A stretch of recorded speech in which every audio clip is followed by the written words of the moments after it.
Well, welcome everyone to our Facebook Live. We are recording this for future reference. I've got Lance Harrison with us. He's legal counsel for the UAR, and I'm Craig Wagner, also legal counsel. So you're joining us because you want to know about the seller's disclosures and some of the changes that we've made to the form. I want to get into that, and I certainly want to get into the process, but I do want to start, maybe kind of lay the foundation with Lance real quick. Lance, maybe can you give us an explanation as to why we have seller's disclosures in the first place? Let's just start there, and then we'll dive into the form itself. For sure. So when we think about seller's disclosures, right, we have a couple things that come to mind. First of all, we have Section 7 in the REPC, which is a huge list of different types of seller's disclosures, right? To inform the buyer about the property in all sorts of different things, right? We have title commitments, and we have water stuff, and we have property condition disclosures, and we have we have all sorts of things about the property. And then the other thing that people think of specifically beyond that huge list, right, is this specific form of seller property condition disclosures.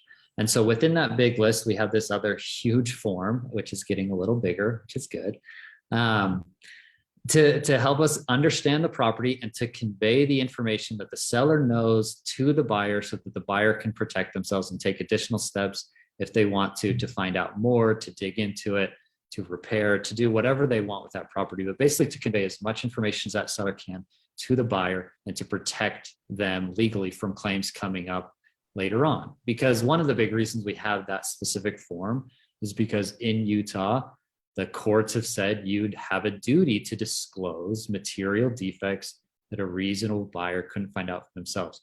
So that's in the contract, and part of that, to cover a seller, we have this. And I say partly because they're in the contract, it says, yes, fill out the form, but also you have to disclose more if the form doesn't cover everything, which we'll probably get into a little later. Yeah, no, I appreciate that overview. And you as agents out there, you've helped your clients understand the UAR version and the rationale behind it. So it's not a foreign concept to many agents. It's frankly a really important provision of the contract. And the UAR form helps sellers comply with their contractual and frankly, obligation under case law to disclose known material information. Okay, so here's the form. We'll dive right into it. I want to highlight some of the changes and the rationale. What's interesting is that this form, we were looking at it with the Division of Real Estate and experts in the industry of water, because we wanted to make some of the water provisions more robust, because that's becoming a growing issue in Utah. And so that's really where we started. It was back in August of 2021 was when we looked at that. And once we got looking at the form, we brought in the UAR Forms Committee to also take a look at other provisions within the seller's property condition disclosure and see, well, do we need to update these? Do we need to update the form itself? And so some 8 months later, this is what we landed on. And I feel really good about it. Our Forms Committee has done an incredible job looking over this. We have a wide variety of versions on my computer that we've gone through. So a lot of time and effort went into this. So definitely want to thank them. So if you look at the first page of the form, one of the big changes, at least on this page that I want to highlight is this second paragraph right here. Okay, so this second paragraph, the big issue is that not every seller is represented by a realtor. Now, we would encourage that they should and that there's value there, but there are for sale by owners. And so what this paragraph does, because it does benefit the buyer to get robust disclosures from the seller, is that it allows the buyer's realtor to provide this copy to the seller, even if they're unrepresented. But it also makes it very clear that the seller is not being represented by the buyer's agent. It's not creating any sort of implied agency. And frankly, everything that the buyer's agent is doing is to the benefit of the buyer. Okay, so that, this isn't carte blanche authorization for the buyer's agent to now start representing the seller. It's not creating implied or limited agency, but in this very limited, narrow application, it allows the buyer's agent to provide it to the seller to allow the seller to help comply with Section 7A of the real estate purchase contract. So that's a big change. I just wanted to highlight that. You'll notice that there's now check NA box. Before it used to say you write in NA.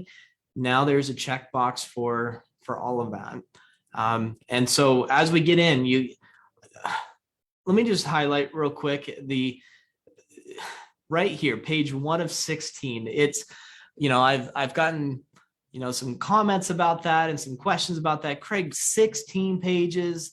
That's so long. But when you start to look at the form, really, we added a lot of spacing for the seller to make it easier for the seller. So while it is a longer document, it is meant to encourage disclosure and make it easier to do so. Any thoughts you have, Lance, about what I just covered? Yeah, for sure. I just love what you said. It's about usability, right? And I think it has become a little bit longer, for sure, a bit longer, but because it makes it easier to use. As you go through it, it's easier to understand. It's a little more blank spaces. It's not so condensed, so that as you go through it, you have the space and the time to fill it out completely. And it's easier to know how to fill it out in some ways with the coloring scheme and the boxes. So it's just a little bit easier to use overall. So that's a great change. And that was the goal. We've with our forms committee, we did have some of the brokers that have agents under them to look at this form to see how easy it was for them to fill it out, and the feedback was incredibly positive. Now, we're not saying it's perfect, so feel free to chime in if you have any questions or concerns. Feel free to let me know. I'm happy to address those.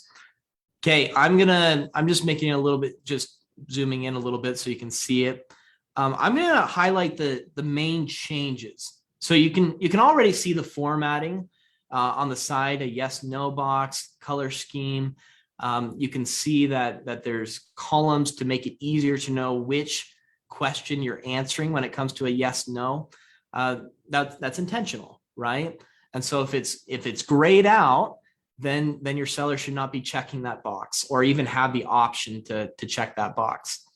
Our hope is that our forms vendors will allow for this to be filled out electronically, so that, again, if it's grayed out, it won't even have the option to check on it. That would be our hope, and we have had some positive feedback from forms vendors that is a possibility. So I'm going to skip. Oh, go ahead. It's not too uncommon to have sellers who are skipping things, right? And so this hopefully makes it easier for sellers to make sure they're hitting everything necessary so that it's a more complete disclosure and there's no, just skipping randomly or by accident, or they don't know what to do, so they just skip over it. Yeah, so section 1 is going to look very familiar. It really hasn't changed much. Section 2, there are some modifications here. So it now deals with a description of what has been done to the property as far as additions or remodels or completions. And it specifically asks, were there permits issued for this work that the seller did? Were the permits closed? So it's one thing to get a permit. It's another thing to get it issued or to get it closed. And then, questions about who completed the work.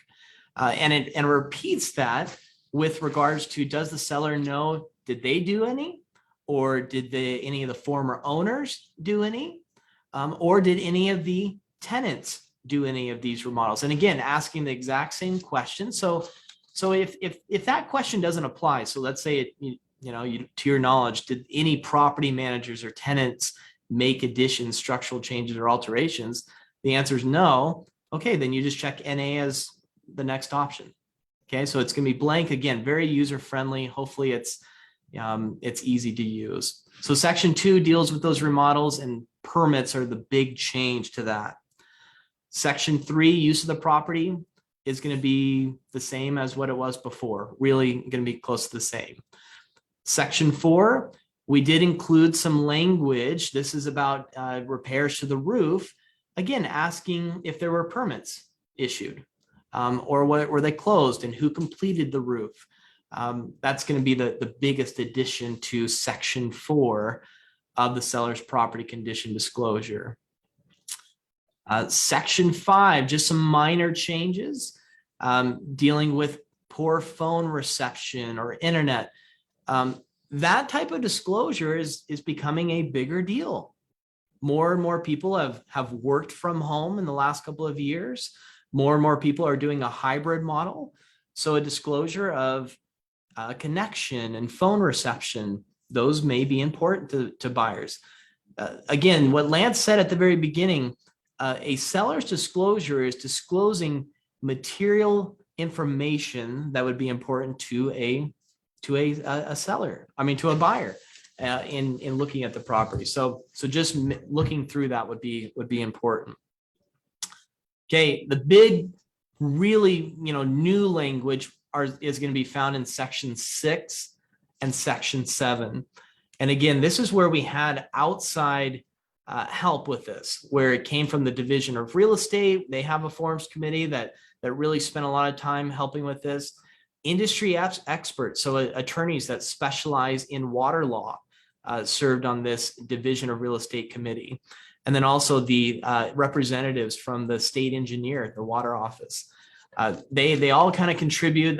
Really, it was a question of, should there be a separate purchase agreement for water, or should there be modifications to the UAR form? And frankly, the consensus was, let's start with the UAR form about disclosures when it comes to water. So section 6 breaks it down with regards to culinary water, and section 7 is going to be irrigation water. And frankly, for many of your sellers, a lot of these sections are going to be blank. They're going to be checked NA, because it really asks, what is the source of your culinary water service? And frankly, for many sellers, it's going to be a government entity. So they check right here and they answer the questions, and then everything else isn't going to be applicable. A water company or private water right, like a well or a spring, for many in the valley, it's just not going to be applicable, but it could, right? So we do have the options for those types of disclosures. Section 7, very similar, but again, dealing with secondary or irrigation water.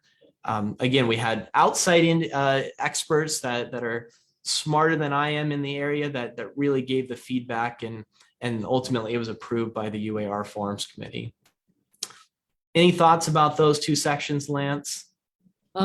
Yeah, just really basically with kind of along with the rest of the form, a lot of these are just jumping off points, right? We get some basic disclosures and you need to review them, and then it's a jumping off point to get more information if necessary, or if your clients need it or want it. So that's kind of a big portion of the disclosures, is a jumping off point. It's not everything, but if there's more needed, I'm making you aware of something, so then we can get more information.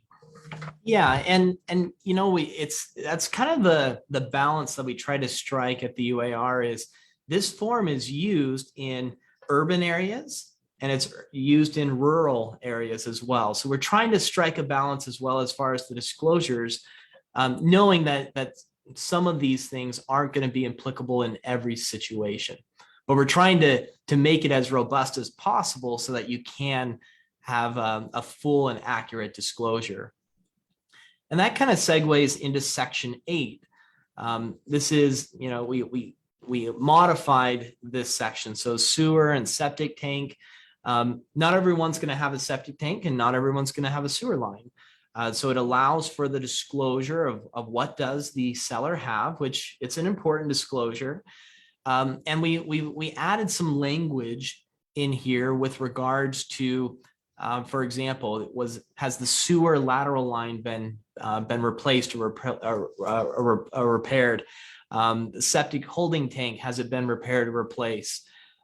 More specifically with the septic, where you can have some issues, has the tank been inspected or pumped within the last 5 years? And if yes, how many times?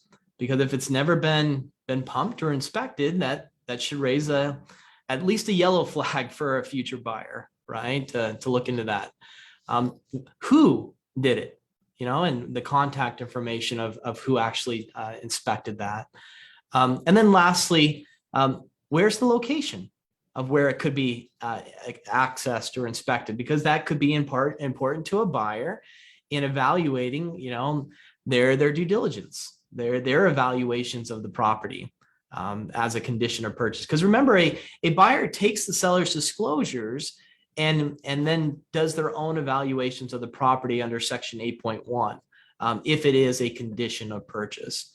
So robust disclosures shift that burden onto the buyer to then conduct their own analysis of the property.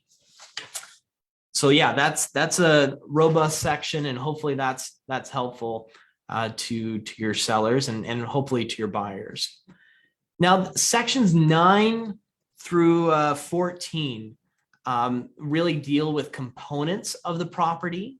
And the biggest change, because we kept a lot of the same language that's already there, that you're already familiar with. The biggest change or addition that we added to sections 9 through 14 are going to be pretty similar across the board. It's going to be in section 9C and then the respective sections following that. Are any of the heating, cooling equipment in place on the property not owned by seller, i.e. are they leased or are they tenant owned? Okay, and then if yes, then you describe which property isn't owned by the seller. It's interesting. Again, I think most sellers are going to check no, right? Or maybe there's some lease equipment, dealing in section 10, but most are going to say no, yeah, I own the equipment.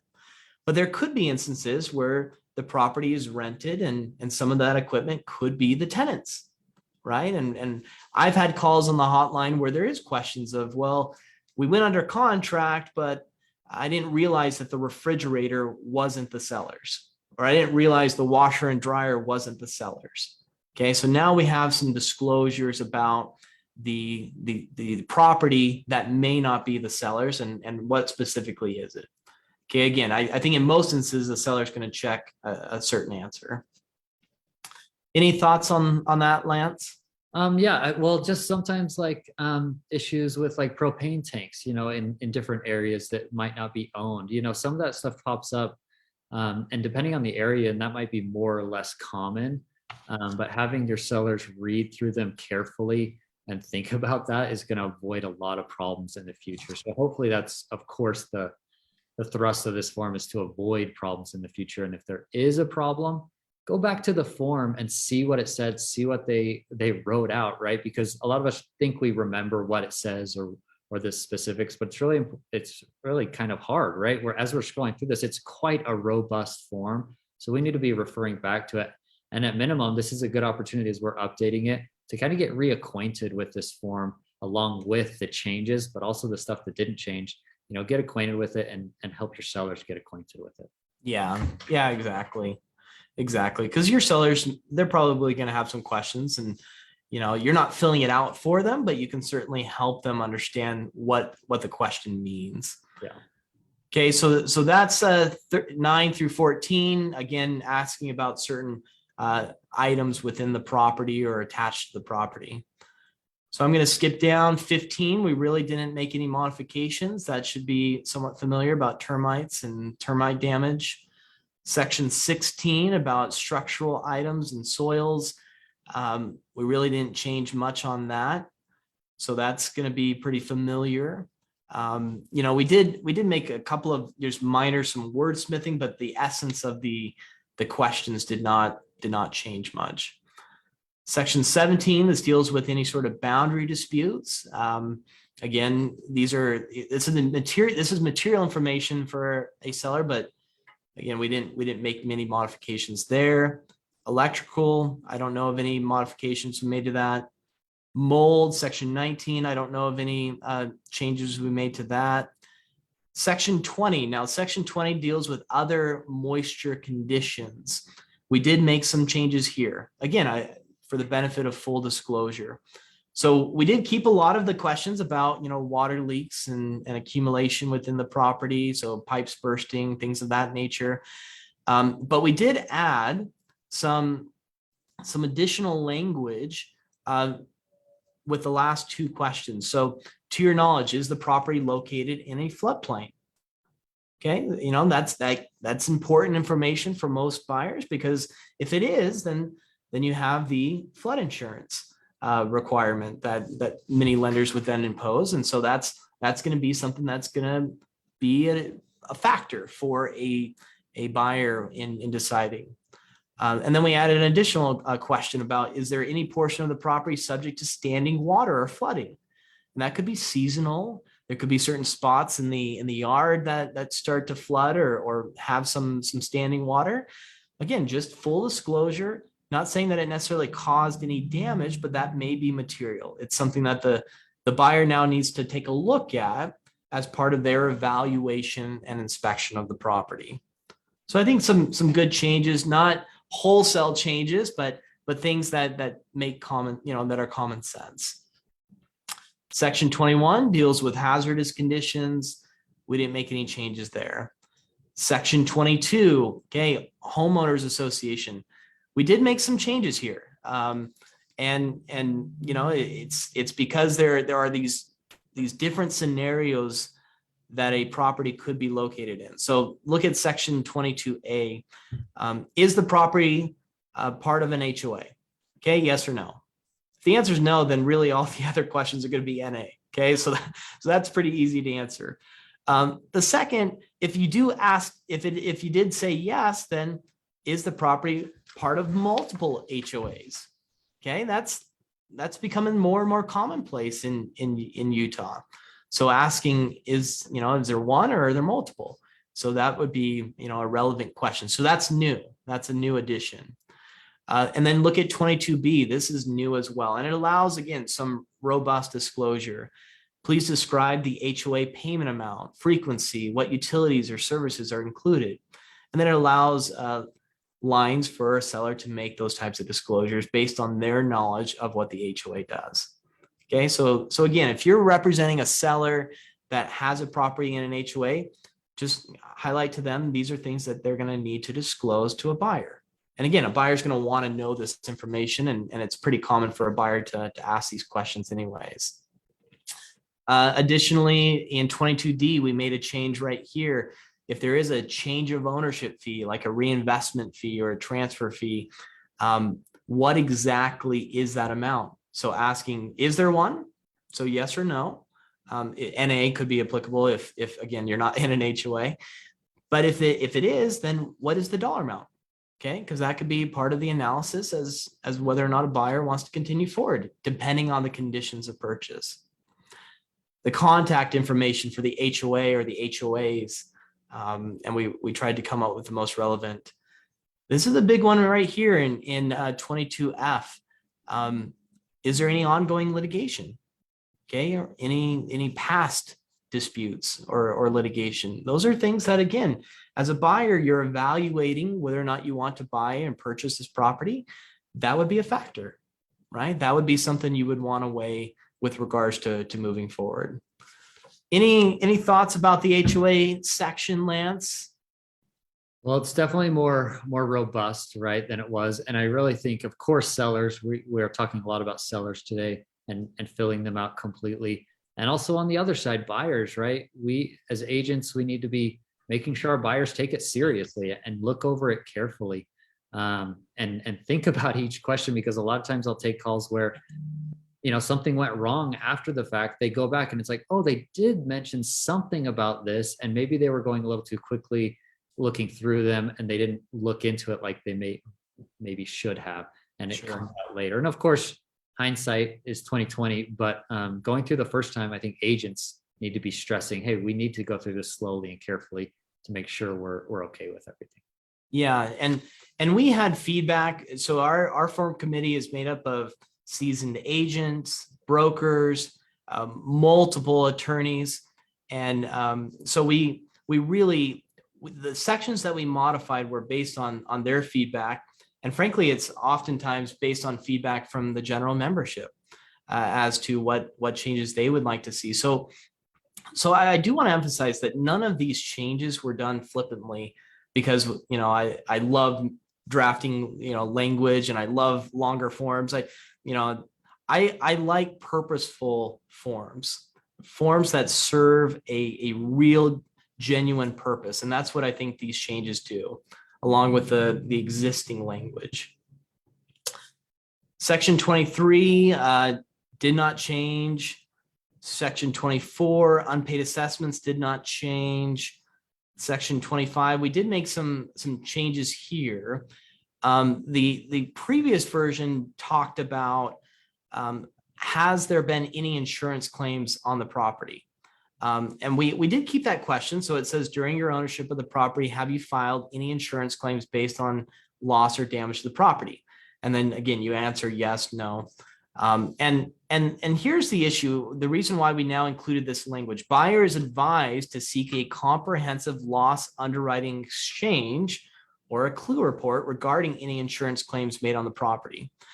This allows the buyer to kind of analyze, how much is insurance going to cost for insuring the property, but it also gives some analysis as to what exactly were those insurance claims based on. And here's, I don't know if I want to get too much into the weeds, but here's kind of the rationale behind that. There have been times when someone's made an insurance claim on a property, but it falls under the stigmatized property statute. What do I mean by that? Well, a place of murder, suicide, or other felony. So you don't, as a seller, you don't have an obligation to disclose those things because it falls under the stigmatized property statute. But if I disclose that there was an insurance claim, then it starts, there's questions as to whether or not a seller has an obligation to disclose those things, which, again, we're trying to create transparency, but here's where we hope the buyer is best served by advising them, hey, talk with your insurance agent and seek a comprehensive loss underwriting exchange or a clue report to get further details about any claims that were made on the property. Okay, so that's really kind of the big change there. Section 26, we kept the exact same. Section 27, this was an addition a while back. We've kept that.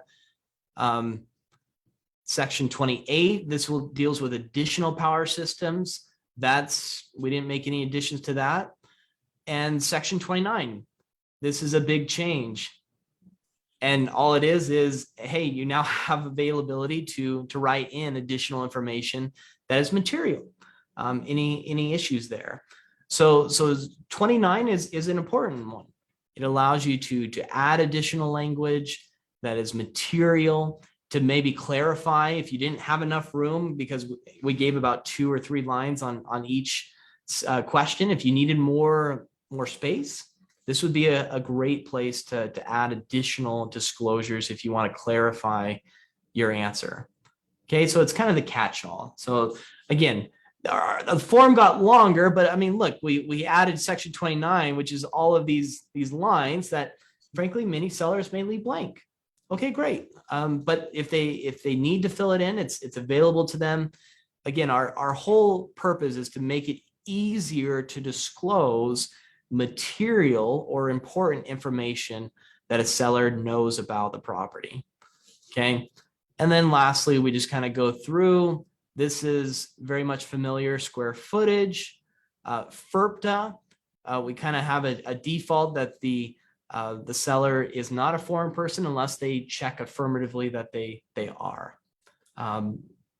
So there's the form. Okay, I'll take a look at the comments. I apologize. We wanted to get through that.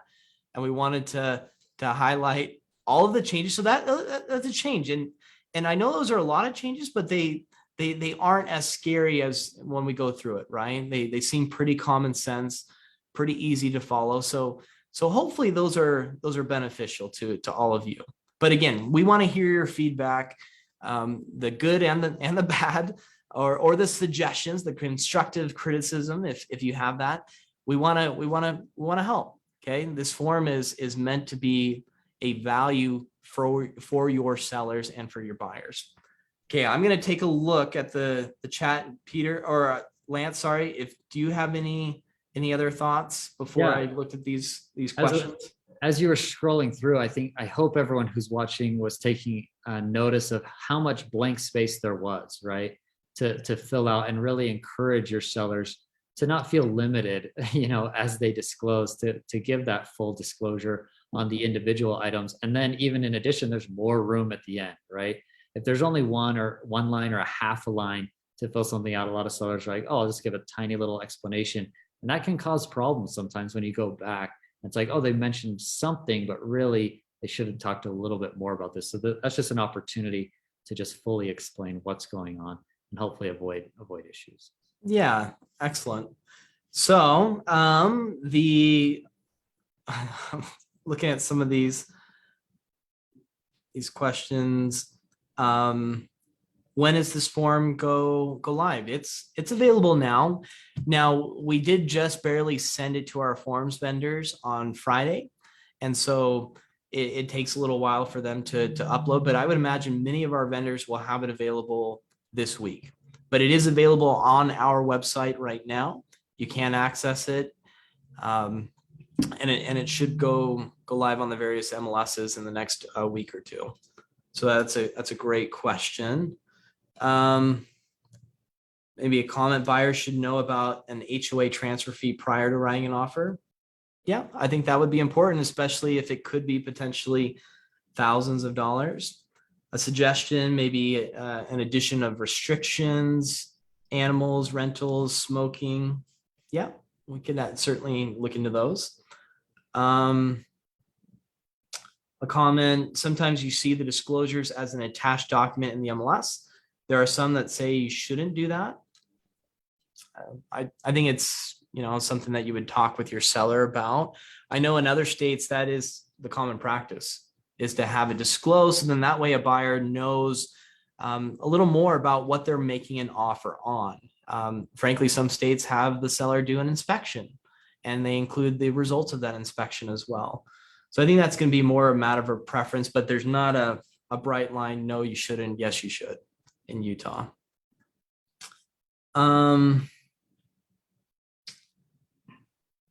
What is the recommended process for disclosure form update, which is no longer on the form on the last page? So that's a good comment. So there used to be on the very last page at the bottom, if there was any updates to the seller's disclosures.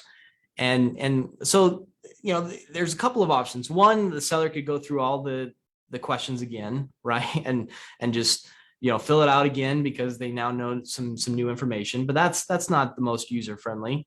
The other option would be to use the addendum to the seller's property condition disclosure. So that would be the easiest, rather than checking a box that you've already signed off, that you've reviewed the information. We now said, let's just use an addendum. And that would be the easiest way to update the seller's disclosures, is just use an addendum to the seller's property condition disclosure form. Okay, sure, seller, scare off. Okay, so again, another question about, should you attach it? It's up to the seller. I think as agents, you can kind of understand what impact it could have in the negotiating process, but I think it's a trend that we're going towards, not running away from. I think we are, erring on the side of more disclosure and maybe earlier disclosure. Why was the disclosure update section removed? For the very reason we want to encourage you to just use an addendum to the seller's disclosures to update the seller's disclosures, rather than filling it in within the body of the addendum. Can you clarify section 1C double I? What is the intent behind the explanation for a no answer? I'd have to take a look at that.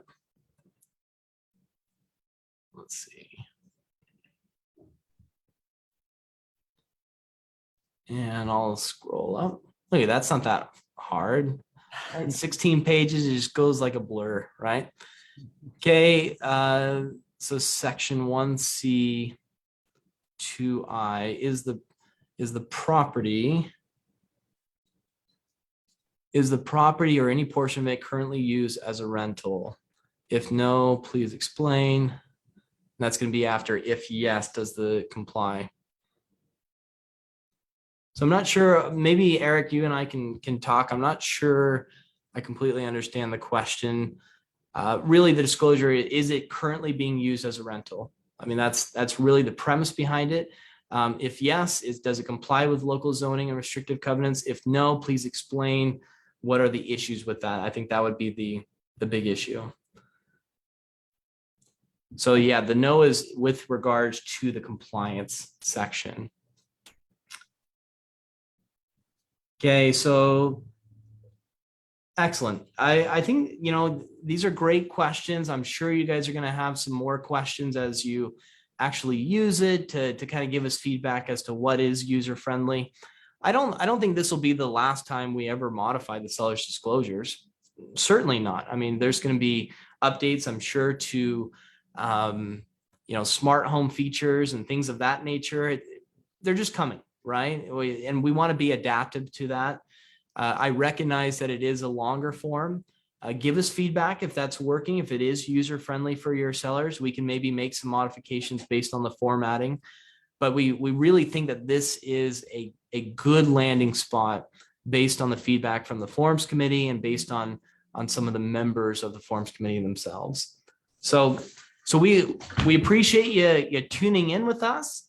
You know, yeah, that's a lot to take in. It's a lot of legalese, so to speak, but we're excited with it. And frankly, we love being able to provide you tools that help our industry. And we really think that these new disclosures are going to help our industry. So again, feel free to chime in if you have any questions or concerns. Call the legal hotline. We're happy to help, and we're really excited to continue to work with all of you. Any last words about the seller's disclosures, Lance? No, we're just excited, and we love feedback. Contact us, and we'd love to move forward with whatever good ideas we get. Okay, excellent. All right, until next time, talk to you later. Bye.